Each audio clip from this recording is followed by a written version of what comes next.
Lëvizjet e para nga partitë opozitare kanë filluar. Larg syrit të medjave të dielën në mbrëmje është zhvilluar një takim mes kryetarit të Lidhjes Demokratike të Kosovës Lomir Abdixhikut dhe kandidatit të PD-s për kryeministër Bedri Hamza në një prej restoraneve në lagjen luksoze Marigona Residence. Hapat janë bërë për duke qenë nuk ka rezultate. Një zyrtar i lartë brenda Lidhjes Demokratike të Kosovës i ka thënë televizionit se ende nuk ka diçka konkrete nga këto bisedime. Bedri Hamza nga PDK ka qenë gjithnjë i hapur për të biseduar me partitë opozitare për një koalicion të mundshëm. Por me rezervuar për këtë çështje është shprehur kryetari i LDK-s Lomir Abdixhiku, i cili ka vendosur sikosh postën e kryeministrit për partinë e tij. Megjithatë, një koalicion opozitar nuk është larg mendsh.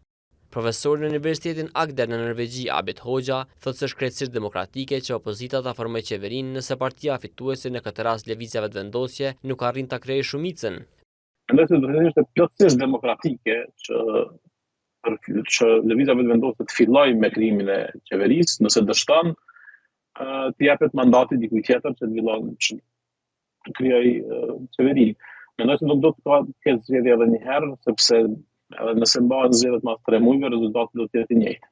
Megjithatë, Hoxha paralajmëron se kushdo që e formon qeverinë do të ballafaqohet me shumë sfida serioze për shkak të ndryshimeve gjeopolitike. Do të thonë se ka disa çështje shumë fundamentale në politikën e Kosovës që e presin qeverinë e re. Sfari është ndryshimet gjeopolitike, Trump, së është çështja e asociacionit, e dialogut me Serbinë, çështja e përgjithsisht e marrëdhënieve me Serbinë, ndryshime politike në Serbi, që e pret Kosovën në 4-5 vitet e ardhshme, do të jetë një proces shumë i mundimshëm për skenën politike në Kosovë. Partia Demokratike e Kosovës dhe Lidhja Demokratike e Kosovës e kanë përjashtuar mundësinë e një koalicioni me lëvizjen vetëvendosje, e cila i fitoi zgjedhjet e nëntëshkurtit me 42.30% të votave.